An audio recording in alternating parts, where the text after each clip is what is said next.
नमस्कार, स्वागत है आप सभी का मुनाफे की मंडी में, जहां हम आपको कमोडिटी मार्केट की तमाम बड़ी खबरें बताते हैं। साथ ही आपके लिए इंट्राडे, पोजिशनल और लॉन्ग टर्म के लिए भी कॉल्स लेकर आते हैं।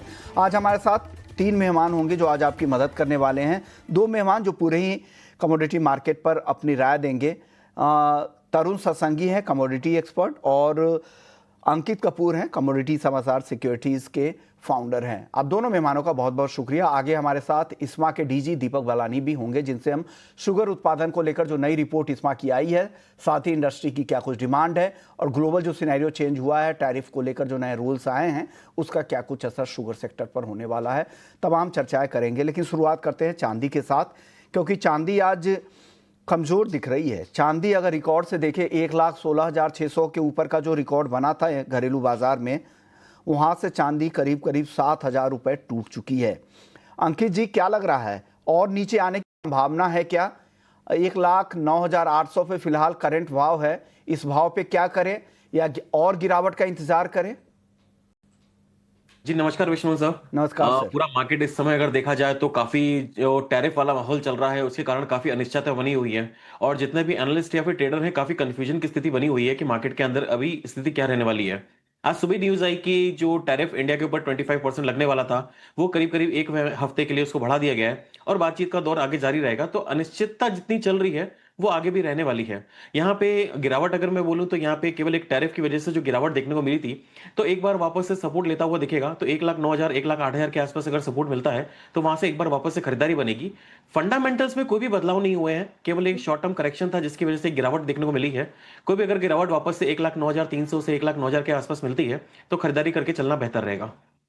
खरीदारी करके बेहतर रहेगा। और अभी हम नीचे फ्लैश में आप देख भी पा रहे हैं कि भारत गवर्नमेंट सोर्सेस से ये खबर आ रही है कि भारत यूएस के बीच वर्चुअल मोड में टैरिफ को लेकर बातचीत जारी है। 7 अगस्त की डेडलाइन को इसे विस्तार नहीं समझे, इसे एक्सटेंशन नहीं समझे, ये गवर्नमेंट सोर्सेस की तरफ से खबर आ रही है। भारत अपने हितों का पूरा ध्यान रखेगा, ये खबर, ये एक नया अपडेट आपके सामने है जो नीचे आप पढ़ सकते हैं। गोल्ड की बात करते हैं। अंकित जी, गोल्ड बताइए, गोल्ड भी कमज़ोर हो चुका है, डॉलर भी इस दौरान काफ़ी मजबूत हुआ है। साथ ही जिस तरह के फेड के रुख हैं और जो डेटा है, इकोनॉमिक डेटा है, वो भी फेड को रुख को सपोर्ट कर रहे हैं। चाहे वो महंगाई अनुमान से ज़्यादा, पीसी के नंबर वो अनुमान से ज़्यादा दिख रहे हैं, हाल के जो भी नंबर आए हैं वो भी इकोनॉमिक नंबर अच्छे दिख रहे हैं। फेड के रुख में भी सख्ती है। क्या लग रहा है, गोल्ड पर और भी दबाव बढ़ सकता है क्या? हाँ बिल्कुल, अगर देखा जाए तो लगातार इसके अंदर हमें दबाव देखने को मिल रहा है। आज नॉन फार्म पेरोल का डेटा भी है, तो यहाँ से कहीं ना कहीं क्लैरिटी शाम तक देखने को मिलेगी। ओवरऑल ट्रेंड अगर देखा जाए तो थोड़ा सा दबाव इसके अंदर बना हुआ है। M6 की अगर बात करें तो रुपया यहाँ पे काफी एक मेजर रोल प्ले कर रहा है। जैसे हमने एक न्यूज देखी थी कि टैरिफ 25% लगाया जा सकता है, तो उसके कारण हमने 88 तक के लेवल्स यूएस डॉलर के अंदर देखे हैं। जैसे ही इस बात की वापस से एक न्यूज आई कि एक हफ्ते के लिए डेडलाइन बढ़ा दी गई है और यहाँ पे थोड़ा सा रिलैक्सेशन मिला है, तो वापस से करेंसी के अंदर हमें थोड़ा सा रुपए के अंदर मजबूती देखने को मिली है। इसी कारण से टोटल अगर देखा जाए तो M6 का जो मार्केट है वो काफी अनिश्चितता से भरा हुआ है। वहीं अगर कॉमेक्स की बात करें तो आज कॉमेक्स का जो गोल्ड है वो फॉर नॉन फार्म पेरोल जो डेटा है उसके ऊपर काफी इंपॉर्टेंस रखता है। ट्रेंड यहाँ पे नेगेटिव बना हुआ है। कोई भी अगर छाला मिलता है 3310 के आसपास तो बिकवाली कर सकते हैं। $3335 का स्टॉप लॉस रहेगा। नीचे में टारगेट $3270 तक देखने को मिलेंगे। वहीं अगर M6 की बात करें तो 98,700 के आसपास में बिकवाली करी जा सकती है। 98,000 सॉरी 99,300 का स्टॉप लॉस रहेगा। नीचे में टारगेट वापस से 98,000 तक देखने को मिलेंगे। वापस से 98,000। अक्टूबर कॉन्ट्रैक्ट की बात कर रहे हैं अंकित जी? अंकित जी, ये अक्टूबर कॉन्ट्रैक्ट के लिए कॉल है ये? हाँ जी, ये अक्टूबर कॉन्ट्रैक्ट के लिए है। ओके, आप बताइए तरुण जी, आपकी राय क्या बन रही है? सोने चांदी में जो ये नरमी आई है, इस नरमी में क्या करना चाहिए? खरीद लेना चाहिए कि और इंतजार करना चाहिए नई खरीदारी के लिए? हाय, गुड मॉर्निंग विश्व मोहन जी। जिस तरीके से लास्ट वीक हमने कहा था कि गोल्ड के अंदर फर्दर वीकनेस वाइडन हो सकता है, लास्ट वीक 3380 के आसपास था, वहां से तकरीबन तकरीबन $90 का कॉमेक्स स्पॉट ने करेक्शन दिया है। What is happening couple of week से कि 3240 is a very decent support. जब भी 3240 से 3270 के बीच में गोल्ड के प्राइस आते हैं, वहां से स्टीप हम डिमांड में जंप होते हुए देखते हैं। साइमल्टेनियसली 3400 के ऊपर जाता है तो ये कॉस्टली हो जाता है, सप्लाई वहां से आते हुए देखते हैं। यही कारण है कि अभी रिसेंटली भी 3440 के हाई से प्राइसेस ऑफ हुए हैं, जैसे ही यूरोप और यूएस के बीच में ट्रेड डील हुई। मुझे ऐसा लगता है जब तक 3440 के ऊपर डेली बेसिस पर डिसाइसिवली प्राइस क्लोज नहीं देंगे, further longevity in the rally will not come. And the moment 3240 के नीचे अगर गोल्ड के प्राइस स्लिप करते हैं तो प्रॉब्ली हो सकता है 3050 3100 तक देखने को मिले। नॉनदाइलेस अगर मैं बात करता हूं, रेंज अगर ब्रेक नहीं होता है तो आई थिंक 3250 या नियर बाई बाय करना बेटर रहेगा। इसमें $100 का माफ कीजिएगा जंप देखने को मिल सकता है। स्पेसिफिकली आज की बात करता हूं, मुझे ऐसा लगता है 3280 कॉमेक्स स्पॉट जब तक नहीं काटेगा इंट्राडे में, देयर इज हाई पोटेंशियल कि गोल्ड के प्राइसेस में 20 से $25 का जंप देखने को मिले। But we should not be forget, अगर 3280 के नीचे अगर गया आज के सेशन में मार्केट, तो प्रॉब्ली हो सकता है $20-25 का फर्दर करेक्शन आते हुए देखेंगे। All together will depend on कि क्या गोल्ड के प्राइस इस बार 3240 के नीचे क्लोज देते हैं। अगर देते हैं तो फर्दर करेक्शन होगा, अदरवाइज यहां से फर्दर रैली रेंज में आते हुए देखेंगे। सिल्वर की बात करते हैं, हाई से ऑफ हुआ है, शॉर्ट टर्म में फर्दर वीक लगता है, बट जो इन्वेस्टर है दे शुड बी काम, दे शुड वेट। 105 1,05,000 या 1,03,000 के आसपास प्राइस स्टेबल होते हैं। Those are the levels in domestic market. अगर मैं कॉमेक्स की बात करता हूं, $34.50 इज द लेवल। यहां पर अगर प्राइस गिरकर आते हैं और स्टेबल होते हैं, मैं इसके अंदर इन्वेस्टमेंट करना प्रेफर करूंगा। और मुझे लगता है कि once again it could jump to 1,18,000 1,20,000 in the coming month. So silver के केस में बाय ऑन डिप्स रहेगा, gold lot would depend on कि एग्जैक्टली रेंज ब्रेक किधर होता है, लोअर साइड या higher side. Over to you Vishwamohan ji. तो यानी 1,03,000 से 1,05,000 के बीच में चांदी खरीदे।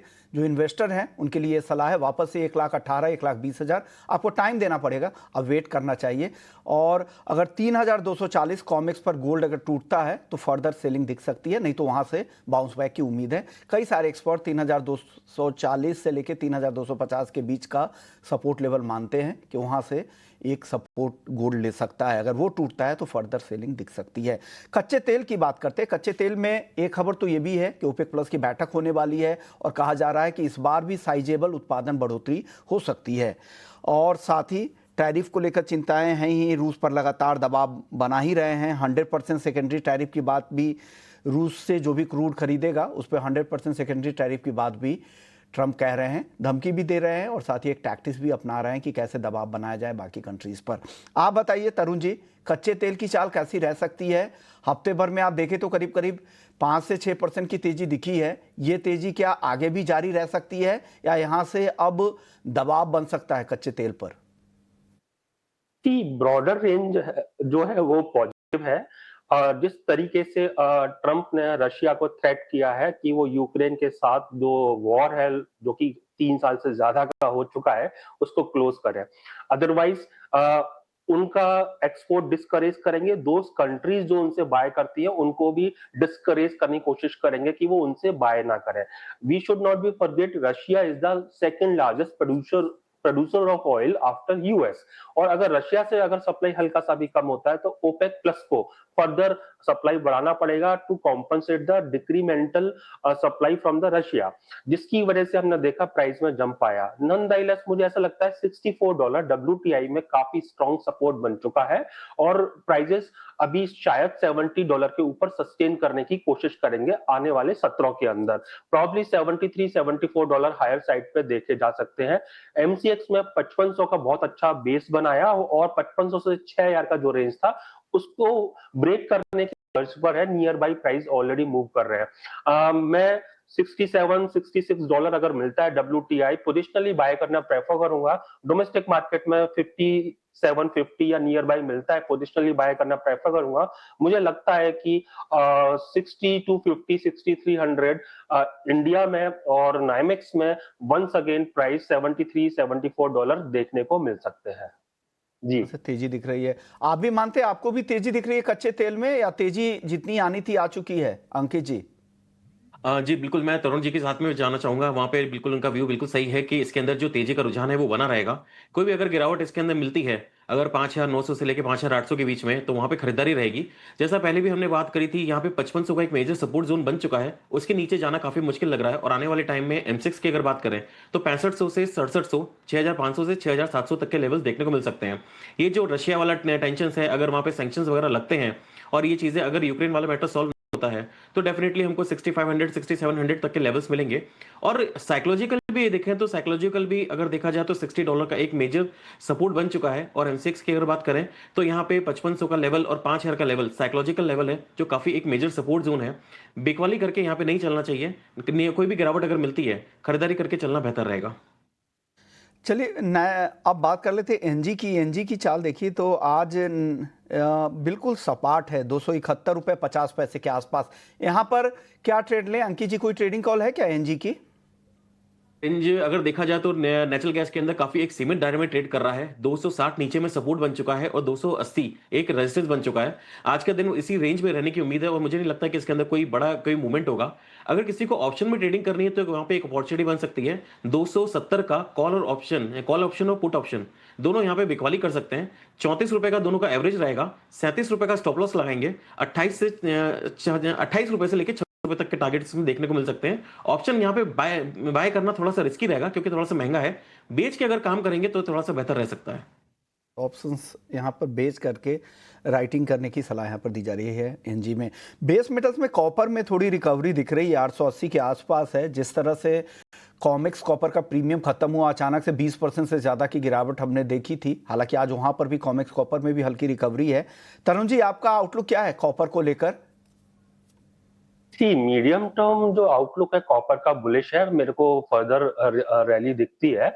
बट मैं बात करता हूं अगर इंटरमिटेंट टेन्योर की, 910 920 सप्लाई क्रिएट कर रहा है साइमल्टेनियसली, मुझे ऐसा लगता है क्योंकि ब्रॉडर आउटलुक इंडस्ट्रियल्स का, रिस्कियर असेट क्लासेस का पॉजिटिव है, तो प्रॉब्ली 870 860 के आसपास बेस बनाना चाहिए। अगर कोई भी शॉर्ट टर्म प्रॉफिट बुकिंग आती है वहां से फर्दर रैली देखने को मिलेगी। सो कॉपर में मैं 865 के आसपास आएगा तभी पोजिशनली बाय करना प्रेफर करूंगा। 860 के नीचे क्लोज देगा तभी इसके अंदर आउटलुक चेंज होगा फ्रॉम पॉजिटिव टू नेगेटिव, और मेरे को लगता है 905 वंस अगेन देखा जा सकता है उन लेवल से। बट उससे अच्छे मेरे को अगर इंस्ट्रूमेंट की बात करता हूं तो जिंक और एल्यूमिनियम लगते हैं। 3-4 रुपए की गिरावट अगर दोनों कमोडिटीज के अंदर आती है तो positionally it can be bought. उस लेवल से 5 रुपए का स्टॉप लॉस लगा सकते हैं। वंस अगेन 270 के आसपास जिंक आते हुए देखेंगे, 265 हम एल्यूमिनियम आते हुए देखेंगे। तो एल्यूमिनियम, जिंक बहुत प्रॉमिसिंग है on buying side. And copper मैं थोड़ा वेट करूंगा सेटल होने का, डिप्स आने का, then only I will look for buying in this counter. Okay, तो कॉपर सेटल होंगे फिर आप खरीदेंगे, वापस से 905 तक जाने की संभावना है। जिंक कॉपर आपको, जिंक और एल्युमिनियम ज़्यादा प्रॉमिसिंग अब यहाँ से दिख रहा है। अंकित जी, आपकी टॉपिक क्या होगी बेस मेटल्स में?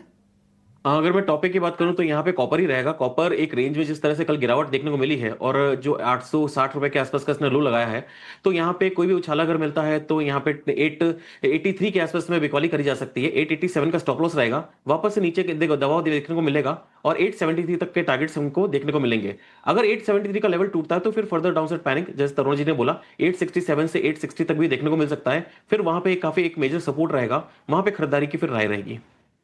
चलिए, तो ये व्यू हो गया पूरे ही नॉन एग्री मार्केट को लेकर। वक्त है ब्रेक का। ब्रेक के बाद लौटेंगे तो शुगर सेक्टर की एक रिपोर्ट लेकर आएंगे। हमारे साथ इस्मा के डीजी दीपक बलानी जी होंगे। जल्द लौटते हैं।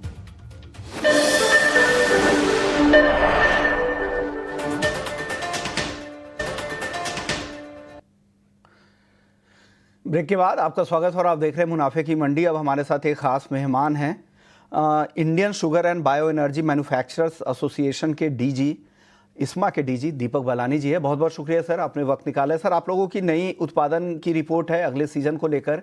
सर, उस रिपोर्ट में क्या कुछ खास बातें हैं, पहले वो बता दीजिए, फिर आगे चर्चा शुरू करेंगे।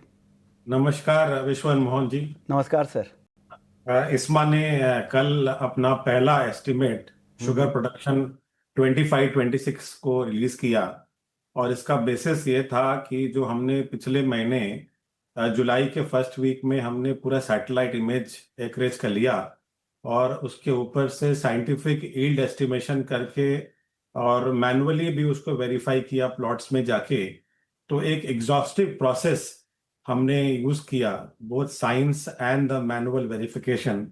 उससे अभी तक की खबर जो है वो काफी अच्छी है।